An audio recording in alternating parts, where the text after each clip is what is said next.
സാധാരണ ഒത്തുകല്യാണമൊക്കെ നടത്തുമ്പോൾ കുർബാന അതിനോടൊപ്പം ഉണ്ടാവുകയില്ല. പക്ഷെ ഇന്ന് നല്ല ഒരു പാട്ട് കുർബാനയും അത് കഴിഞ്ഞ് ഒരു പ്രസംഗവും കൂടി താങ്ങാൻ പറ്റാവുന്നതിന് കൂടുതലാണെന്നുള്ള കാര്യം എനിക്ക് വളരെ നന്നായിട്ട് അറിയാം. എങ്കിലും നമുക്ക് ഏറ്റവും വേണ്ടപ്പെട്ടവരായുള്ള താബുവിനെയും ലൂക്കാച്ചിനെയും ഒക്കെ ഓർത്ത് രണ്ട് വാക്കുകൾ വളരെ പെട്ടെന്ന് തന്നെ പറഞ്ഞ് അവസാനിപ്പിച്ചോളാൻ ടെൻഷൻ അടിക്കേണ്ട കാര്യമൊന്നുമില്ല. ഇന്ന് തിരുസഭ ഏറ്റവും കൂടുതൽ സന്തോഷിക്കുന്ന ഒരു ദിവസമാണ്. ഭൂവാസികളും സ്വർഗവാസികളും ഒക്കെ ഒരുമിച്ച് സന്തോഷത്തോടുകൂടി അവരെ നല്ല ഒരു ജീവിതത്തിലേക്ക് കൈപിടിച്ച് ഉയർത്തുന്ന ഒരു ദിവസമാണ്. ഇന്ന് ഈ തിരുസഭയുടെ ഈ തിരുവൾത്താരയുടെ മുൻപാകെ അവർ വിവാഹമെന്ന കൂദാശ സ്വീകരിക്കുവാൻ പോവുകയാണ്. അതിനുവേണ്ടി ഒരുങ്ങിക്കൊണ്ടിരിക്കുകയാണ്. ഈ അവസരത്തിൽ ഞാൻ രണ്ട് കാരണങ്ങൾ കൊണ്ടാണ് അവരെ അഭിനന്ദിക്കുവാൻ ആഗ്രഹിക്കുന്നത്. നിങ്ങളുടെ ഓരോരുത്തരുടെയും പേരിൽ അവരെ അഭിനന്ദിക്കുവാനായിട്ട് രണ്ട് കാരണങ്ങളാണ് ഉള്ളത്.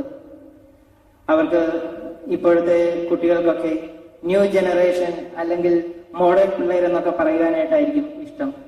അവർക്ക് ഇന്ന് ഈ ലോകത്ത് ധാരാളം പോസിബിലിറ്റീസ് ഉണ്ടായിരുന്നു, അല്ലെങ്കിൽ ധാരാളം അവസരങ്ങൾ, ലിവ് ഇൻ റിലേഷൻഷിപ്പ്, കോൺക്യുബിനേഷൻ, അങ്ങനെ പല രീതിയിലുള്ള അവസരങ്ങൾ ഉണ്ടായിരുന്നു.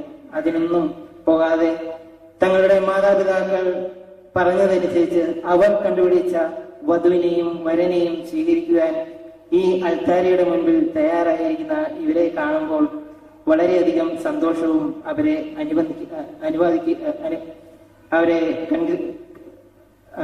അഭിനന്ദിക്കുകയും ചെയ്യുന്നു. അതോടൊപ്പം അതിലുപരിയായി രണ്ടാമത്തെ മറ്റൊരു കാരണം അവരുടെ കുടുംബാംഗങ്ങളാണ്. അവരെ സ്നേഹത്തിന്റെയും പ്രാർത്ഥനയുടെയും ജീവിതത്തിലൂടെ നയിച്ച് ഈ തിരുസഭയുടെ മുമ്പാകെ വിവാഹം എന്ന കൂദാശയിലേക്ക് ഒരുക്കിയ അവരുടെ കുടുംബാംഗങ്ങൾ. സജിചേട്ടനെ താബുവിന്റെ ഒക്കെ വീട്ടിലേക്ക് കയറി ചെല്ലുമ്പോൾ ഇവിടെ നമുക്ക് മുൻപിൽ ഇരിക്കുന്ന അമ്മച്ചിയെ കാണുവാനായിട്ട് സാധിക്കും. ഞാൻ എപ്പോൾ കയറി ചെന്നാലും ആ അമ്മച്ചി അവിടെ ഒരു പണി ചെയ്യാറുള്ളൂ. ശാലോം ടി വി വെച്ച് ആ രാവിലെ മുതൽ വൈകുന്നേരം വരെ ശാലോം ടി വിയോട് ഒരുമിച്ച് പ്രാർത്ഥിക്കുക.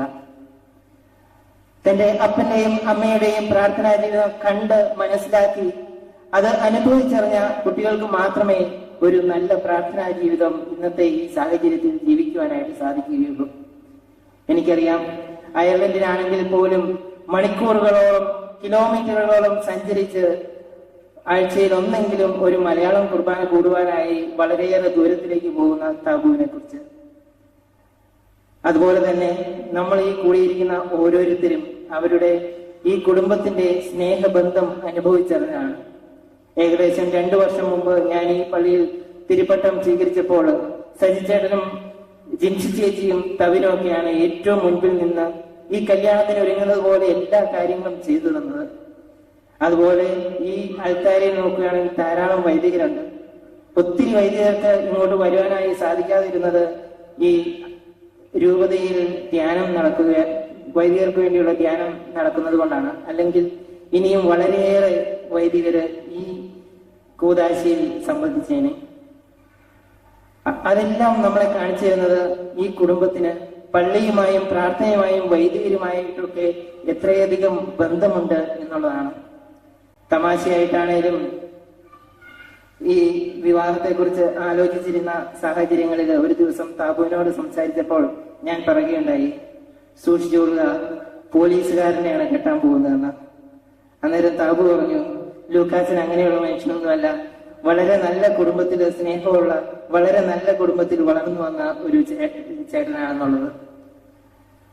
അങ്ങനെ ഇന്നത്തെ ഈ കാലഘട്ടത്തിലും വളരെയധികം സ്നേഹത്തോടും പ്രാർത്ഥനയോടും മാതാപിതാക്കളെ ബഹുമാനിച്ചും അവരെ അനുസരിച്ചും വളർത്തിയെടുത്ത ഈ കുടുംബാംഗങ്ങളെയാണ് ഏറ്റവും കൂടുതൽ ഇന്ന് ഞാൻ അഭിനന്ദിക്കുവാനായിട്ട് ആഗ്രഹിക്കുന്നത്. അതോടൊപ്പം ഈ അൾത്താരയിൽ നോക്കിയാൽ നമുക്ക് ഈ സൈഡിലായിട്ട്, ഈ കട്ടന് മുകളിലായിട്ട് കാണുവാനായിട്ട് സാധിക്കും തിരുക്കുടുംബത്തിന്റെ ഒരു ചിത്രം. ആ തിരുക്കുടുംബത്തിന്റെ ചിത്രത്തില് വിശുദ്ധ യൗസേപ്പ് പിതാവിനെ കാണുവാനായിട്ട് സാധിക്കും. അദ്ദേഹത്തെ ഒന്ന് നോക്കിയാൽ താൻ പറഞ്ഞ വാക്കുകൾ പാലിക്കാതെ നട്ടിട്ടില്ലാത്ത ഒരു മനുഷ്യനായി നമുക്ക് തോന്നിയേക്കാം. ഇത് പറയുമ്പോൾ കുറച്ച് നെഗറ്റീവായിട്ട് തോന്നിയേക്കാം, എങ്കിലും അതിനകത്തൊരു പോസിറ്റീവ് ഉണ്ട്. കുറച്ചുകൂടി വ്യക്തമായി പറയുകയാണെങ്കിൽ, മത്തായിയുടെ സുവിശേഷം 2-ാം അധ്യായം 19-ാം വാക്യത്തിൽ നാം ഇങ്ങനെ വായിക്കുന്നു: താൻ വിവാഹം ചെയ്യുവാനിരുന്ന മറിയത്തെ രഹസ്യമായി ഉപേക്ഷിക്കുവാൻ അവൻ തീരുമാനമെടുക്കുന്നു. വിശുദ്ധ യോസേപ്പ് പിതാവിന്റെ തീരുമാനം അതുതന്നെയായിരുന്നു. പക്ഷേ 22-ാം വാക്യത്തിൽ നാം വായിക്കുന്നു, അവൻ അവളെ വിവാഹം ചെയ്തു എന്ന്. അതിനിടയിൽ എന്താണ് സംഭവിച്ചത്? ഈ 19-ാം വാക്യത്തിനും 22-ാം വാക്യത്തിനും ഇടയിൽ എന്താണ് സംഭവിച്ചത്? വിശുദ്ധ യോസേപ്പ് പിതാവിന് മറിയത്തെ രഹസ്യമായി ഉപേക്ഷിക്കുക എന്നതായിരുന്നു വിശുദ്ധ യോസേപ്പ് പിതാവിന്റെ തീരുമാനം. പക്ഷേ അതിനിടയിൽ അവൻ ദൈവത്തോട് സമ്പാദിച്ചു. അങ്ങനെ സ്വന്തം തീരുമാനം നടപ്പിലാക്കാൻ പറ്റാത്ത ഒരുത്തനെ നട്ടലില്ലാത്തവനാണ് എന്നാണ് പറയുക. പക്ഷേ യോസേപ്പ് പിതാവിന്റെ കാര്യത്തിൽ നട്ടലിന് പകരം ദൈവത്തിന്റെ കൃപയാണ് ദൈവം അവന് നൽകിയത്. അങ്ങനെ വളരെയധികം തീരുമാനങ്ങൾ എടുക്കേണ്ട ധാരാളം സന്ദർഭങ്ങൾ ഇവരുടെ ജീവിതത്തിലും ഉണ്ടാകും. അവിടെയെല്ലാം തീരുമാനങ്ങൾ എടുക്കുവാനുള്ള അവകാശം അവർക്കുണ്ട്. പക്ഷേ തീരുമാനങ്ങൾ എടുത്തതിന് ശേഷം ഒരു നിമിഷം ദൈവത്തിന്റെ മുമ്പിൽ ചെന്ന്, ദൈവമേ, ഇതാണോ നിന്റെ തീരുമാനം എന്നും കൂടി നമ്മളൊന്ന് ആലോചിക്കണം. ദൈവത്തോട് പ്രാർത്ഥിച്ച് ഒരുങ്ങി വേണം നമ്മുടെ ജീവിതത്തിലെ പ്രധാനപ്പെട്ട ഓരോ തീരുമാനങ്ങളും എടുക്കാൻ. രണ്ടാമതായി നോക്കിയാൽ പരിശുദ്ധ കന്യാമറിയത്തെ സൈഡിൽ കാണാം. 12-ാം വയസ്സിൽ ഈശോയെ കാണാതായപ്പോൾ, അത് കഴിഞ്ഞ് വീണ്ടും കണ്ടെത്തിയപ്പോൾ മറിയം ചോദിച്ച ഒരു ചോദ്യമുണ്ട്. നമ്മൾ ഓരോരുത്തരുമാണെങ്കിൽ ചിലപ്പോൾ ചോദിച്ചേനെ, ഞാനും നിന്റെ പിതാവും നിന്നെ എവിടെയൊക്കെ തിരയുകയായിരുന്നു എന്ന് നിനക്കറിയാമോ? പക്ഷേ മറിയം ആദ്യം പറഞ്ഞത്, നിന്റെ പിതാവും ഞാനും നിന്നെ എവിടെയൊക്കെ തിരഞ്ഞെന്നറിയാമോ എന്നാണ്. കാരണം അവനെ മറ്റുള്ള ഒരാളെ കൂടുതലായിട്ട് ബഹുമാനിക്കുവാനും അവനെ കാര്യമായി തന്നെ പരിഗണിക്കുവാനും അവനെ റെസ്പെക്ട് ചെയ്യുവാനും ഒക്കെയുള്ള ഒരു മറിയത്തിന്റെ ശേഷിയാണ്. ആദ്യം പറഞ്ഞത്, നിന്റെ പിതാവും ഞാനും നിന്നെ എവിടെയൊക്കെ തിരികെയായിരുന്നു എന്ന് നിനക്കറിയാമോ എന്നാണ്. അങ്ങനെ മറിയത്തെ പോലെ ജീവിതത്തിൽ മറ്റൊരാൾക്ക് മുൻതൂക്കം കൊടുക്കുക, അങ്ങോട്ടും ഇങ്ങോട്ടും താബുവും ലൂക്കാച്ചനും മുൻതൂക്കം കൊടുക്കുകയാണെങ്കിൽ, ഇരുവരെയും അങ്ങോട്ടും ഇങ്ങോട്ടും റെസ്പെക്ട് ചെയ്യുകയാണെങ്കിൽ, ബഹുമാനിക്കുകയാണെങ്കിൽ, വളരെയധികം ബുദ്ധിമുട്ടുള്ള സഹനങ്ങളിലൂടെയാണെങ്കിലും സന്തോഷത്തോടുകൂടെ അവർക്ക് കടന്നു പോകുവാനായിട്ട് സാധിക്കും. വിവാഹം എന്ന കൂദാശ കഴിയുമ്പോൾ അവർ രണ്ടുപേരും നമ്മുടെ കൺമണികളെ പോലെയാണ് എന്നാണ് പറയുക. കാരണം ഒരു കൺമണി എങ്ങോട്ട് നോക്കുന്നോ അങ്ങോട്ട് തന്നെയായിരിക്കും മറ്റേ കൺമണിയും നോക്കുക. അങ്ങനെ സംഭവിച്ചില്ലെങ്കിൽ അതിനെന്തോ കുഴപ്പമുണ്ട് എന്നാണ് അർത്ഥം.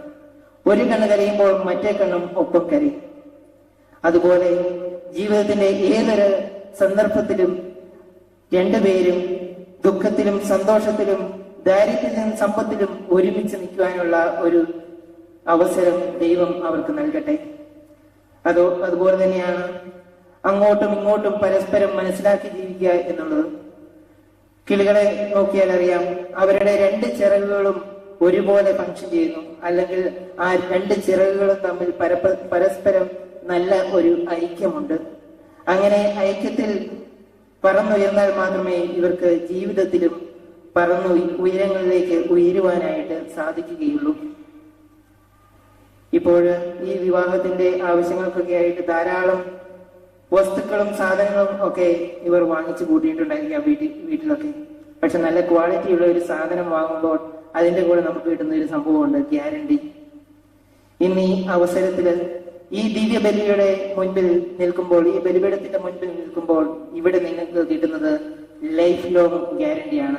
1 വർഷത്തെയോ 2 വർഷത്തെയോ ഗ്യാരണ്ടിയല്ല, ലൈഫ് ലോങ് ഗ്യാരണ്ടിയാണ്. ചിലപ്പോൾ കുറച്ചു കാലം കഴിയുമ്പോൾ അവർക്ക് തോന്നിയേക്കാം ഇവരെ എനിക്ക് എവിടുന്ന് കിട്ടിയെന്ന്. താബുവിന് തോന്നിയേക്കാം ലൂക്കാച്ചനെ എവിടുന്ന് കിട്ടിയെന്ന്. ലൂക്കാച്ചന് തോന്നിയേക്കാം താബുവിനെ എവിടുന്ന് കിട്ടിയെന്ന്. സത്യത്തിൽ നിങ്ങൾക്ക് ഇരുവർക്കും രണ്ടുപേരെയും എവിടെ നിന്നാണ് കിട്ടുന്നത്? ഈ ബലിപീഠത്തിന്റെ മുൻപിൽ വെച്ച്. അപ്പോൾ നമ്മൾ ഒരു സാധനം വാങ്ങുമ്പോൾ അതിനെന്തെങ്കിലും കേടുപാടുകൾ പറ്റുകയാണെങ്കിൽ നമ്മൾക്ക് കിട്ടിയ ആ സ്ഥലത്തേക്കാണ് അത് എടുത്തുകൊണ്ട് ചെല്ലുന്നത്. അപ്പോൾ നിങ്ങളുടെ ജീവിതത്തിൽ എന്തെങ്കിലും ബുദ്ധിമുട്ടുകളോ പിണക്കങ്ങളോ ഒക്കെ ഉണ്ടായാൽ നിങ്ങൾ അത് എടുത്തുകൊണ്ട് വരേണ്ടത് ഈ ബലിപീഠത്തിന് മുൻപിലേക്കാണ്. ഇവിടെ നിങ്ങൾക്ക് കിട്ടുന്നത് ലൈഫ് ലോങ് ഗ്യാരണ്ടിയാണ്. ഇവിടെ റീപ്ലേസ്മെന്റ് ഗ്യാരണ്ടി ഇല്ല. പക്ഷെ അതിനു പകരം അഡ്ജസ്റ്റ്മെന്റിലൂടെയും മറ്റ് പല രീതികളിലൂടെയും അവരെ മാനേജ് ചെയ്യാനായിട്ട് ലൈഫ് ലോങ് ഗ്യാരണ്ടിയാണ്, മെയിൻ്റനൻസ് ഗ്യാരണ്ടി മാത്രമേ ഇവിടെ നൽകുകയുള്ളൂ. ഒരിക്കലും റീപ്ലേസ്മെന്റ് ഗ്യാരണ്ടി കിട്ടുമെന്ന് ഓർത്തിങ്ങോട്ട് വരരുത്.